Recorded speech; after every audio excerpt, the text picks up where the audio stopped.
Bismillahirrahmanirrahim. Assalamu alaikum. I am Nimra Zafar. This video is made by Law Mentoring. Before watching the video, it's humble request to please subscribe the channel and also hit the bell icon so that you can get notifications about the new videos timely.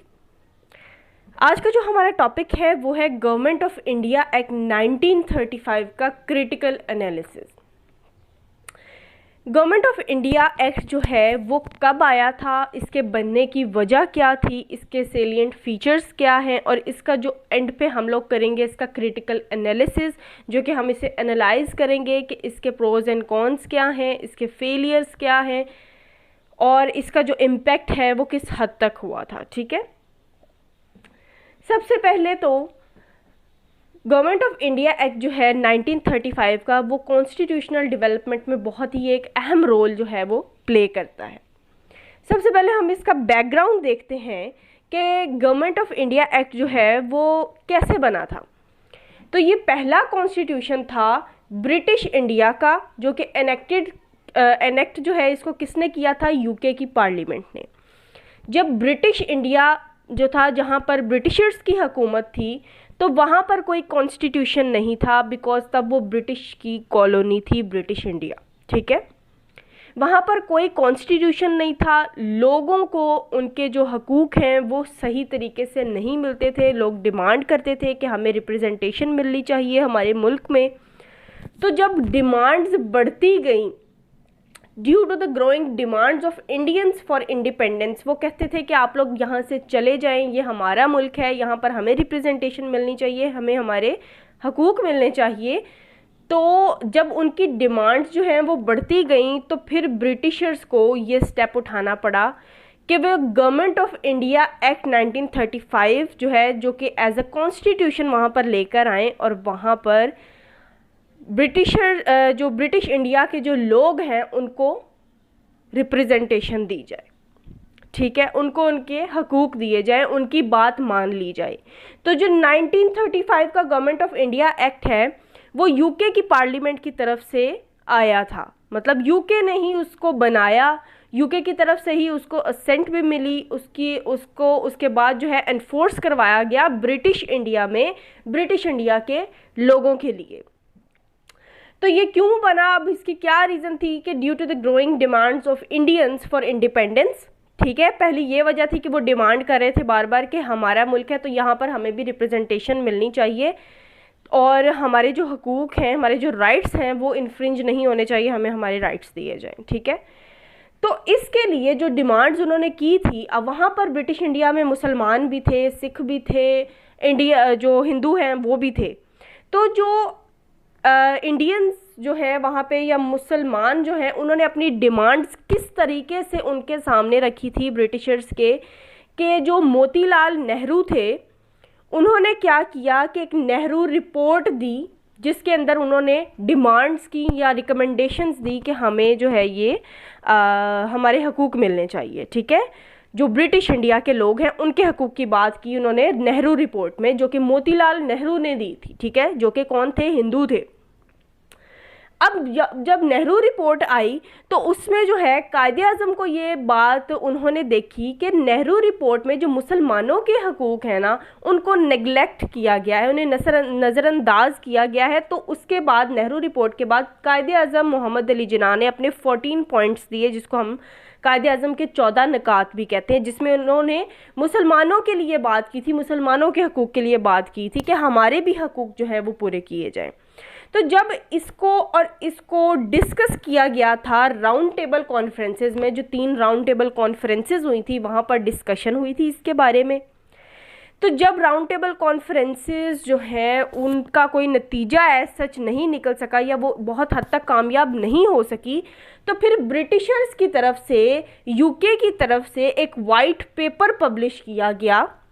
अब ये white paper जो publish हुआ था 1933 में, ये क्या था, इसमें रिकमेंडेशंस लिखी हुई थी वही जो कि नेहरू रिपोर्ट में थी और कायदे आज़म के 14 निकात में थी। उन सबको मिलाकर जो है वो एक वाइट पेपर पब्लिश किया गया यूके की तरफ से, जिसको रॉयल असेंट मिली, मतलब जो क्वीन है उसकी असेंट उसको कब मिली, 1935 और 24 जुलाई 1935 को। उसे वाइट पेपर को मान लिया गया और उस वाइट पेपर के नतीजे में दरअसल ये जो है वाइट पेपर ये उसकी बेस बना 1935 का इंडिया एक्ट बनने का जो बेस है वो क्या चीज़ बनी, वाइट पेपर बना, ठीक है, जो कि पब्लिश किया था ब्रिटिशर्स ने। और उसके नतीजे में गवर्नमेंट ऑफ इंडिया एक्ट 1935 आया जिसको एनफोर्स करवाया गया ब्रिटिश इंडिया में 1935 में, ठीक है, एज द इंडिया एक्ट 1935। ये इसका बैकग्राउंड है कि इंडिया एक्ट जो है 1935 का ये क्यों बना था, क्या इसकी रीजंस थी बनने की, किसने डिमांड किया था कि कॉन्स्टिट्यूशन हमारा भी होना चाहिए। तो ये जो एक्ट है ना बेसिकली ये एज ए कॉन्स्टिट्यूशन वहाँ पर एनफोर्स करवाया गया था कि इसके मुताबिक जो है ब्रिटिश इंडिया को गवर्न किया जाएगा, ब्रिटिश इंडिया को चलाया जाएगा। उसके बाद आ जाते हैं इसके सेलिएंट फीचर्स क्या हैं। तो पहला फीचर इसका ये है कि federation of India, all India federation बनाई गई इस एक्ट के थ्रू, जिसमें क्या होगा, ब्रिटिश इंडिया भी शामिल होगा और प्रिंसली स्टेट्स भी शामिल होंगी। प्रिंसली स्टेट्स जो है वो एक ऐसी खुद मुख्तार स्टेट्स थी जिनके जो वहाँ के जो जिन स्टेट्स के जो है अपने राजा होते थे, ठीक है, वो स्टेट्स भी इसमें शामिल होंगी और ब्रिटिश इंडिया जो है पूरा वो भी इसमें शामिल होगा, जिसको मिलाकर क्या कहा जाएगा, फेडरेशन ऑफ इंडिया। लेकिन फेडरेशन ऑफ इंडिया का जो कॉन्सेप्ट है वो ब्रिटिश इंडिया पर लाजिम है, मैंडेटरी था, लेकिन प्रिंसली स्टेट के ऊपर ये मैंडेटरी नहीं था, इनके लिए ये ऑप्शनल थी ये चीज़ कि अगर आप चाहें तो फेडरेशन ऑफ इंडिया का हिस्सा बन सकते हैं और अगर आप नहीं चाहते तो ये आपकी मर्जी है। उनको फोर्स नहीं किया गया था इस चीज़ के लिए, उनके लिए सीट्स ज़रूर रखी गई थी, रिप्रेजेंटेशन उनके लिए ज़रूर रखी गई थी, लेकिन उनको फोर्स नहीं किया गया इस चीज़ के लिए। इसलिए जो फेडरेशन ऑफ इंडिया है ना, ऑल इंडिया फेडरेशन, जो कि इसका पहला फीचर है, ये नाकाम हो गई थी क्योंकि जो इनकी रिप्रेजेंटेशन रखी गई थी प्रिंसली स्टेट्स की, उनमें से उन्होंने अपनी रिप्रेजेंटेशन ली नहीं, वो आए ही नहीं इसका हिस्सा बनने के लिए, तो इसलिए ये कामयाब नहीं हो सकी। दूसरा जो इसका फीचर है वो क्या है, डिवीजन ऑफ पावर, प्रोविंसेस और सेंटर के दरमियान डिवीजन ऑफ पावर कर दी गई। जो सूबे थे उनके लिए अलग पावर्स थी और जो फेडरल था या सेंटर था उसके लिए अलग। अब डिवीजन ऑफ पावर कैसे की गई कि 3 लिस्ट बना दी गई लेजिस्लेशन के हवाले से। यहाँ हम डिवीजन ऑफ पावर पढ़ रहे हैं कि जो फेडरल लेजिस्लेटिव लिस्ट बनाई गई, इसका मतलब है कि जो सेंटर या जो फेडरल है, जो सेंटर है वो अपने तमाम तर जो इस लिस्ट में मौजूद सब्जेक्ट्स होंगे उस पर लॉ मेकिंग करेगा। जो प्रोविंशियल लेजिस्लेटिव लिस्ट है वो प्रोविंसेस के लिए बनाएगी, जो प्रोविंसेस है अपनी लॉ मेकिंग करेंगे वो इस प्रोविंशियल लेजिस्लेटिव लिस्ट के अंडर जो सब्जेक्ट्स हैं उसके ऊपर करेंगे। और जो थर्ड वन कंकरेंट लिस्ट बनाई गई, कंकरेंट का मतलब है कि 2 जो है वो एक साथ मिलकर करेंगे लॉ मेकिंग। तो जो फेडरल और प्रोविंशियल जो है या जो फेडरेशन थी, जो सेंटर है और प्रोविंसेस, वो मिलकर लॉ मेकिंग करेंगे उन सब्जेक्ट्स के ऊपर जो कंकरेंट लिस्ट में लिखे गए होंगे। ये तो जो है डिवीजन ऑफ पावर हो गई। अब आ जाते हैं थर्ड फीचर पर, ऑटोनॉमी ऑफ प्रोविंसेस। प्रोविंसेस को ऑटोनॉमी दे दी गई, उनको खुद मुख्तारी दे दी गई। टोटल 1935 के इंडिया एक्ट के मुताबिक टोटल 11 प्रोविंसेस बने, ठीक है। अब 11 प्रोविंसेस की डिवीजन कैसे हुई कि 6 प्रोविंसेस जो थे उनको कहा जाता था यूनाइटेड प्रोविंसेस और 5 जो प्रोविंसेस थे उनको कहा जाता था सेंट्रल प्रोविंसेस, ठीक है। जो 5 प्रोविंसेस थे सेंट्रल प्रोविंसेस, उनका जो लेजिस्लेशन के हवाले से उनका यूनिकैमरल लेजिस्लेशन था, एक ही हाउस था, ठीक है। जो यूनाइटेड प्रोविंसेस थे 6, उनका बाय कैमरल लेजिस्लेशन था। ये जो ऑटोनॉमी हम प्रोविंसेस की पढ़ रहे हैं ये हम सिर्फ और सिर्फ प्रोविंसेस का जो पढ़ रहे हैं कि 1935 के एक्ट के अंडर प्रोविंसेस के हवाले से क्या क्या चेंजेस की गई थी, ठीक है। तो ये हमने पहली चीज़ पढ़ ली कि 11 प्रोविंसेस बनाए गए थे, 5 और 6 की डिवीजन हुई थी, बाय कैमरल और यूनिकैमरल लेजिस्लेशन जो है उनमें थी। दूसरी बात, हर प्रोविंस का 11 प्रोविंसेस हैं तो हर प्रोविंस का अपना एक गवर्नर होगा जो कि उस प्रोविंस का हेड होगा, ठीक है, जो कि किसके अंडर काम करेगा, जो गवर्नर जनरल के अंडर काम करेगा, जो कि रिप्रेजेंटेटिव ऑफ क्राउन है ब्रिटिश इंडिया के अंदर, ठीक है। उसके बाद जो है ऑटोनॉमी ऑफ प्रोविंसेस में तीसरी चीज़ क्या थी कि काउंसिल ऑफ मिनिस्टर्स जो हैं वो बनाए जाएंगे ताकि वो एडवाइस कर सकें किसको, हर सूबे के गवर्नर को। उसकी हेल्प के लिए काउंसिल ऑफ मिनिस्टर्स भी बनाई गई। उसके बाद प्रोविंसेस में डियार्की का जो कॉन्सेप्ट है उसको एबॉलिश कर दिया गया, ख़त्म कर दिया गया था। पहले जो डियार्की का कॉन्सेप्ट था वो प्रोविंसेस में पाया जाता था, लेकिन 1935 के एक्ट के अकॉर्डिंग जो है इसको चेंज करके डियार्की का कॉन्सेप्ट जो है वो प्रोविंसेस से अबॉलिश कर दिया गया और इसको सेंटर में शिफ्ट कर दिया गया। अब यहाँ पर 1935 के एक्ट में प्रोविंसेस में डियार्की का कॉन्सेप्ट नहीं है, लेकिन किस में है, सेंटर में है। ठीक है, अब ये डियार्की का कॉन्सेप्ट क्या होता है ये हम नेक्स्ट फीचर में पढ़ते हैं कि डियार्की दरअसल है क्या, जब हम सेंटर की बात करेंगे उस फीचर में। ये तो हमने सारी चीज़ें पढ़ ली कि प्रोविंसेस की क्या चेंजेस हुई थी 1935 के एक्ट के अकॉर्डिंग। ठीक है, अब हम पढ़ते हैं कि सेंटर में क्या क्या चेंजेस हुई थी। डियार्की का जो कॉन्सेप्ट है जो सेंटर में इंट्रोड्यूस करवाया गया था उसके मुताबिक जो है 1935 के एक्ट के अकॉर्डिंग क्या क्या चेंजेस हुई थी सेंटर में। तो अब इसका फोर्थ वन फीचर देखते हैं। अब जो फोर्थ हमारा फीचर है वो है डियार्की एट सेंटर। डियार्की का जो कॉन्सेप्ट था वो सेंटर में इंट्रोड्यूस करवा दिया गया था और एबॉलिश कर दिया गया था प्रोविंसेस से। इसका क्या मतलब है डियार्की का? डियार्की का मतलब है, डाई का मतलब होता है दो, कि जो सेंटर है ना उसको दो सब्जेक्ट्स के हवाले से डिवाइड कर दिया गया था कि दो तरह की गवर्नमेंट्स होंगी सेंटर में भी। प्रोविंसेस की तो हम यहाँ पर बात नहीं कर रहे, वो हमने पहले डिस्कस कर लिया है। यहाँ सिर्फ और सिर्फ बात हो रही है सेंटर की, कि सेंटर में भी दो तरह की गवर्नमेंट्स होंगी, दो तरह के सब्जेक्ट्स होंगे जिन पर दो अलग अलग नेचर के जो गवर्नमेंट्स हैं वो या जो लोग हैं वो उसको देखेंगे। ठीक है, सबसे पहला जो सब्जेक्ट है वो है रिजर्व्ड सब्जेक्ट्स और जो दूसरे सब्जेक्ट्स हैं वो हैं ट्रांसफर्ड सब्जेक्ट्स।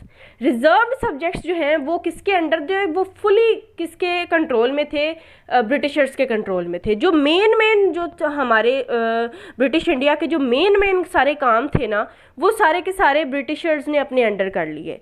अब रिजर्व्ड सब्जेक्ट्स जो थे उनको गवर्नर जनरल उसका जो है वो उसके अंडर थे और उसके साथ 3 और मेंबर्स होते थे जो मिलकर इस चीज़ को गवर्न करते थे। और जो ट्रांसफर्ड सब्जेक्ट्स थे वो किसके अंडर थे, वो भी गवर्नर जनरल के ही अंडर थे, लेकिन इसके साथ साथ गवर्नर जनरल की अपनी एक काउंसिल ऑफ मिनिस्टर्स होती थी जिसके मेंबर्स 10 से ज़्यादा नहीं हो सकते थे। ये मिलकर जो है इसके ऊपर जो है वो करेंगे, गवर्न करेंगे इसको सेंटर में जो है। अब ये जो काउंसिल ऑफ मिनिस्टर्स है ये इसमें कौन लोग होते हैं, जो काउंसिल ऑफ मिनिस्टर्स थे इसमें वो दरअसल ब्रिटिश इंडिया के जो लोग हैं ना वो मिनिस्टर्स थे इसमें। लेकिन जो रिजर्व्ड सब्जेक्ट्स हैं वो टोटली किसके अंडर था, ब्रिटिशर्स के अंडर थे वो सब्जेक्ट्स जो, और जो ट्रांसफर्ड सब्जेक्ट्स हैं उनमें जो है वो कुछ हद तक दे दिए गए थे, ये काम सुपुर्द कर दिए गए थे ब्रिटिश इंडिया के लोगों के जो है सुपुर्द कर दिए गए थे। लेकिन इसका भी जो हेड था वो कौन था, गवर्नर जनरल, मतलब थे ये भी उसी के अंडर। अब रिजर्व्ड और ट्रांसफर सब्जेक्ट्स जो हैं उनमें क्या क्या चीज़ें आती हैं। जो रिजर्व्ड सब्जेक्ट्स थे उसमें डिफेंस एक मेन चीज़ है। ठीक है, ट्राइबल एरियाज़ के जो अफेयर्स थे, फॉरेन अफेयर्स जो थे और फेडरल रेलवे के जो अफेयर्स थे, फाइनेंशियल अफेयर्स, और सबसे बढ़ के जो रिजर्व बैंक है मतलब फाइनेंशियल मामलात सारे किसके, और डिफेंस के जो मतलब आर्मी थी या जो कुछ भी था वो सारे के सारे ब्रिटिशर्स ने अपने कंट्रोल में रखे हुए थे कि इसमें दखल अंदाजी ब्रिटिश इंडिया के लोग नहीं कर सकते।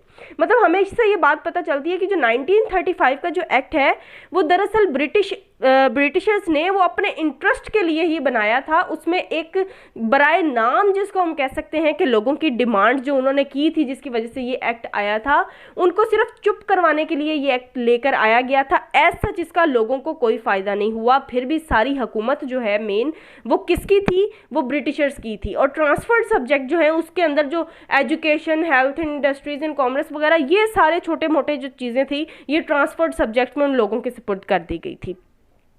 उसके बाद हमारा फिफ्थ वाला जो इसमें फीचर आ जाता है उसके अंदर हमें सेंटर के जो लेजिस्लेशन है उसके बारे में बताया गया कि जो सेंटर में लेजिस्लेशन होगी वो बाइकैमरल लेजिस्लेशन होगी। बाइकैमरल लेजिस्लेशन मतलब इसके 2 हाउसेज बनाए गए, एक फेडरल असेंबली बनाया गया, दूसरा काउंसिल ऑफ स्टेट्स बनाया गया। फेडरल असेंबली की जो सीट्स हैं वो 375 होंगी, काउंसिल ऑफ स्टेट की जो सीट्स हैं वो 260 होंगी। उसके बाद 6th फीचर है हमारा कि फेडरल कोर्ट ब्रिटिश इंडिया में बनाई गई। फेडरल कोर्ट प्रोविंसेस की और सेंटर की एक ही कोर्ट थी जिसका पर्पस क्या था, to solve the disputes between provinces and centre. Centre और प्रोविंसेस में अगर कोई डिस्प्यूट आ जाता है तो उसको कौन सॉल्व करेगा, फेडरल कोर्ट सॉल्व करेगी। और इसके जो जजेस हैं वो तक ब्रिटिशर्स ने खुद अपॉइंट, क्राउन के जो है वो अपॉइंट किए हुए जजेस होंगे वो बेशक ब्रिटिश इंडिया के लोग ही, लेकिन वो किसके अंडर काम करेंगे, वो ब्रिटिशर्स के अंडर ही काम करेंगे, और 6 से ज़्यादा जजेस जो है वो फेडरल कोर्ट के नहीं हो सकते। उसके बाद 7th वन जो हमारा फीचर आ जाता है वो है secretary of state. Secretary of state जो है ये गवर्नमेंट ऑफ इंडिया को गवर्न करने के लिए जो है एक ब्यूरोक्रेटिक पर्सन था, जॉब होल्डर पर्सन था ये, जिसके पास टीम ऑफ एडवाइजर्स उसको दी गई ताकि वो जो है पूरी कंट्री को हेड कर सके, ठीक है। और ये सेक्रेटरी ऑफ द स्टेट जो है ये 1935 के एक्ट के अंडर जो है ये बना था। और उसके बाद जो है 8th वन हमारा जो फीचर है वो है वोटिंग राइट्स दिए गए थे ब्रिटिश इंडिया के लोगों को, लेकिन ये इसका भी कोई फ़ायदा नहीं हुआ क्योंकि सिर्फ 10% वोटिंग राइट्स जो है वो दिए गए थे। और ब्रिटिश इंडिया में पहली दफ़ा जो है वो डायरेक्ट इलेक्शंस जो है उसका इंट्रोड्यूस करवाया गया था, डायरेक्ट इलेक्शंस को, जिसमें लोगों को सिर्फ 10% वोटिंग राइट्स मिले थे। मतलब है कि हम हर फीचर के लिहाज से इसके हम डिसएडवांटेजेस भी पढ़ रहे हैं 1935 के एक्ट के, कि जो सेक्रेटरी ऑफ स्टेट है अब ये भी किसके अंडर था, क्राउन ने ही, हर चीज़ जो है वो है तो बेशक यूके के क्राउन के अंडर, तो फिर यहाँ पर लोगों को क्या फ़ायदा हुआ है जब यहाँ पर हर चीज़ है ही उनके अंडर। तो ये हम इसका साथ साथ इसका क्रिटिकल एनालिसिस भी देख रहे हैं, लेकिन हम इसको एंड पे भी करेंगे। उसके बाद 9th वन इसका फीचर क्या है कि सिंध और बॉम्बे को सेपरेट कर दिया गया था, क्योंकि ये पहले बॉम्बे और सिंध जो है वो एक साथ मिलाकर बहुत बड़ा प्रोविंस बनता था, इसको जो है वो सेपरेट कर दिया गया था अंडर 1935 इंडिया एक्ट।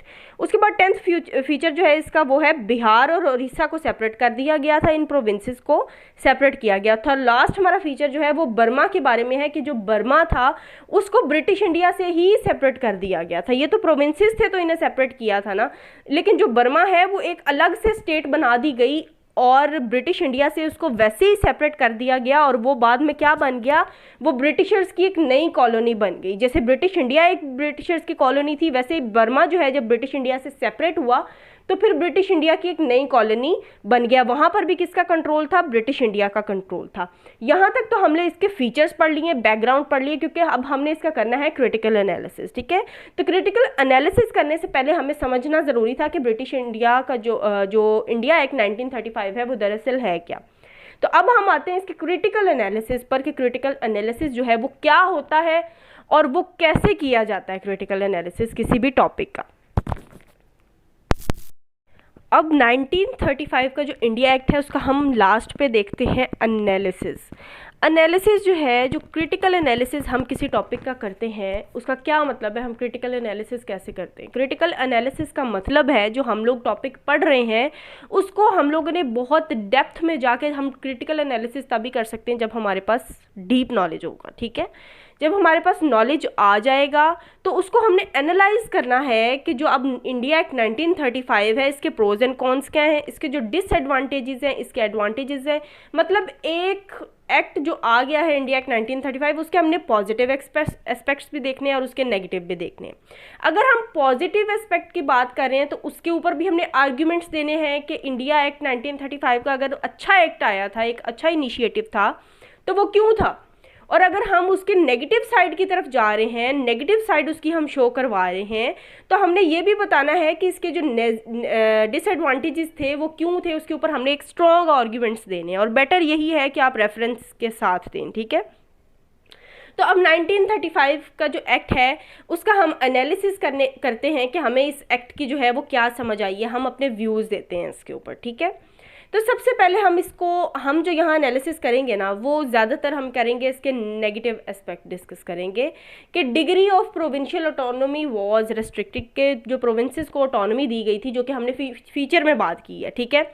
अब जो वहाँ पर प्रोविंसेस को ऑटोनॉमी दे दी गई थी उसकी भी इतनी वो स्ट्रॉन्ग ऑटोनॉमी नहीं थी, उसको भी रेस्ट्रिक्ट कर दिया गया था, क्योंकि जो इंडिया एक्ट 1935 है उसमें सारी चीज़ें तकरीबन जो है वो इनडायरेक्टली किसके कंट्रोल में थी, ब्रिटिशर्स के कंट्रोल में थी, ठीक है। लोगों को उनके हकूक़ या लोगों की डिमांड्स को पूरा जो है वो बस एक नाम बराए नाम एक जो है ये इंडिया एक्ट 1935 का ले आए कि उनको चुप करवा दिया जाए कि हमने आपकी बात मान ली है, लेकिन ऐसा कुछ भी नहीं हुआ था। इनडायरेक्टली वो सारा का सारा जो कंट्रोल था या जो ब्रिटिशर्स थे वो वहाँ अपने इंटरेस्ट के लिए ही काम कर रहे थे। उसके बाद जो हम सेकंड पॉइंट इसमें डिस्कस करते हैं कि everything was under the control of Britishers. बेशक सेंटर की बात करें, बेशक प्रोविंसेस की बात करें, या हर वो चीज़ जो इंडिया एक्ट 1935 के अंडर जो है वो नई चीज़ इंट्रोड्यूस करवाई गई थी, बेशक प्रोविंसेस में या सेंटर में, वो इनडायरेक्टली किसके कंट्रोल में थी? ब्रिटिशर्स के कंट्रोल में थी। उसके बाद ऑल इंडिया फेडरेशन जो कि हमने फर्स्ट फीचर पढ़ा है इसका, वो फेल हो गया था। ये भी इसका एक हम कह सकते हैं कि ड्रॉबैक के तौर पर इस पॉइंट को हम लिख सकते हैं कि ऑल इंडिया फेडरेशन जो है वो फेल हो गया था, क्योंकि जो प्रिंसली स्टेट्स की वहाँ रिप्रेजेंटेशन थी ना, प्रिंसली स्टेट्स ने इनकार कर दिया था कि हम आपके साथ मिलना ही नहीं चाहते। ठीक है, उसके बाद जो इस एक्ट के अंदर नेग्लेक्ट किया था डोमिनियन स्टेटस जो है वो ब्रिटिश इंडिया का, कि वहाँ के लोगों को जो नुमाइंदगी मिलेगी या वो उनको इंडिपेंडेंस की जो बात हुई थी वो बिल्कुल भी नहीं थी। ठीक है, उसके बाद control of government, Indians were not given the control of government, government के अंदर जो उनका कंट्रोल था वो उन्हें बिल्कुल भी नहीं दिया गया। जो रिप्रेजेंटेशन दी गई, जो उन्हें वोटिंग का राइट दिया गया इलेक्शन में, वो बिल्कुल भी जो है वो उनको नहीं दिया गया।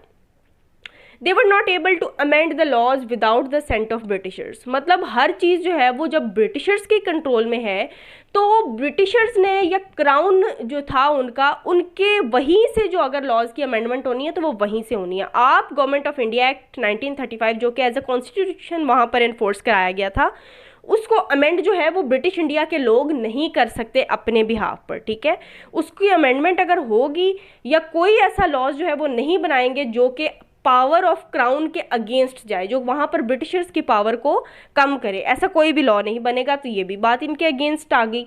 उसके बाद इनडायरेक्ट इलेक्शंस जो हैं वो फेडरल असेंबली में होंगे, जो कि डेमोक्रेसी के ख़िलाफ़ है इनडायरेक्ट इलेक्शंस की जो बात। उसके बाद सेक्रेटरी ऑफ स्टेट, एसओएस मतलब सेक्रेटरी ऑफ जो स्टेट है, जो इंट्रोड्यूस करवाया गया था नया वहाँ पर, उसी का कंट्रोल था ब्रिटिश इंडिया की सिविल सर्विसेज पर भी, पुलिस एटसेट्रा जो और भी चीज़ें हैं, मतलब ज़्यादातर कंट्रोल जो है वो उसके अंडर आ गया था। उसके बाद डिफेंस के जो मामलात थे वो भी रिजर्व्ड सब्जेक्ट्स के अंदर थे, मतलब डिफेंस जो है उससे रिलेटेड जितने मामलात होंगे वहाँ पर भी कोई और दखल अंदाजी नहीं करेगा, वो रिजर्व्ड सब्जेक्ट्स हैं जो रिजर्व किए हुए हैं किसने? ब्रिटिशर्स ने।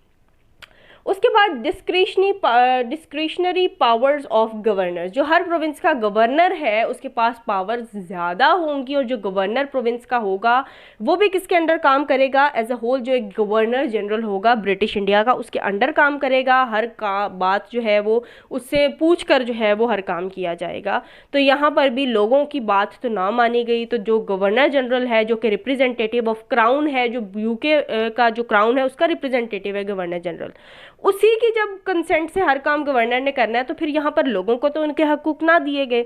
उसके बाद जो है ये गवर्नर्स की ही बात हुई है कि ये एज अ वर्चुअल डिक्टेटर्स जो हैं वहाँ पर काम कर रहे थे, कि डिक्टेटरशिप जो था वो एक उसी तरह का था कि यहाँ पर जो है यूके के जो पार्लियामेंट है उसकी तरफ से एक एक्ट बन के आ गया है। अब इस एक्ट के अंदर जो है वही लोग ऊपर जो है हुक्मरानी करेंगे जो यूके के या ब्रिटिशर्स के अपने लोग होंगे, उन्हीं को रिप्रेजेंट कर रहे होंगे। तो वहाँ के जो अपने ब्रिटिश इंडिया के लोग होंगे उनके ऊपर एज अ डिक्टेटर ही वो काम कर रहे हैं। उसके बाद जो फेडरल कोर्ट का हम लोगों ने एक पढ़ा है कि फेडरल कोर्ट जो है वो इंट्रोड्यूस कराई गई थी ब्रिटिश इंडिया में, जो कि डिस्प्यूट सॉल्व करेगी between the centre and provinces. अब वहाँ जो जजेस अपॉइंट होने हैं, जो 6 जजेस अपॉइंट होने हैं, वो भी ब्रिटिश इंडिया के लोग अपनी मर्जी से नहीं कर सकते। वो भी कहाँ से अपॉइंट होंगे? क्राउन की असेंट से ही होंगे। तो जब जजेस भी वहाँ तक के जजेस तक अगर वो अपॉइंट कर रहे हैं तो यहाँ पर लोगों के हकूक़ कहाँ पर नज़र आ रहे हैं हमें 1935 के एक्ट में? ये चीज़, ये हम लोगों ने इसकी नेगेटिव साइड को डिस्कस किया है और उसके ऊपर हमने आर्ग्यूमेंट्स दिए हैं कि क्यों ये जो है हम बात कर रहे हैं। ठीक है, उसके बाद अगर हम इसका कोई पॉजिटिव साइड इसके साथ साथ लिखना चाहते हैं तो हम वो भी लिख सकते हैं, और उसके साथ जो है हमें उसके जो है ऊपर भी स्ट्रॉन्ग आर्ग्यूमेंट्स देने पड़ेंगे। ये इसको हम कहते हैं कि ये क्रिटिकल एनालिसिस होता है कि हमें समझ क्या लगी है इस एक्ट से, क्या है इस एक्ट में, कौन सी अच्छी बातें हैं, कौन सी बुरी बातें हैं, अच्छी बातें हैं तो क्यों हैं, बुरी बातें हैं तो क्यों हैं। ठीक है, तो ये है हमारा critical analysis. So this was all about our today's lecture. Thanks for watching the video, and if you like the video then don't forget to like, share and comment. Thank you so much.